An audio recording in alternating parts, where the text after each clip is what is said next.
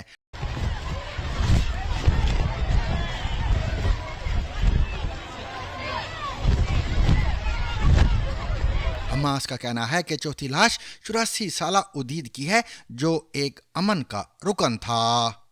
پاکستانی وزیر اعظم شہباز شریف کی supreme court کے چیف جسٹس یحییٰ آفریدی سے ملاقات ہوئی ہے، جس میں ملک کے معاشی و سیکیورٹی چیلنجز پر بھی گفتگو کی گئی ہے۔ بدھ کو وزیر اعظم ہاؤس سے جاری ہونے والے ایک بیان میں کہا گیا ہے کہ ملاقات کے دوران وزیر اعظم شہباز شریف نے چیف جسٹس یحییٰ آفریدی کو ملک کی مختلف عدالتوں میں زیر التوا ٹیکس تنازعات کے حوالے سے آگاہ کیا اور ان کیسز میں میرٹ پر جلد فیصلوں کی استدعا بھی کی ہے۔ بیان میں مزید کہا گیا کہ ملاقات کے دوران چیف جسٹس یحییٰ آفریدی نے وزیر اعظم سے نظام انصاف میں بہتری لانے کے لیے تجاویز بھی مانگی ہیں۔ وزیر اعظم ہاؤس سے جاری ہونے والے بیان کے مطابق وزیر اعظم نے چیف جسٹس کو لاپتہ افراد کے حوالے سے مؤثر اقدامات میں تیزی لانے کی بھی یقین دہانی کروائی ہے۔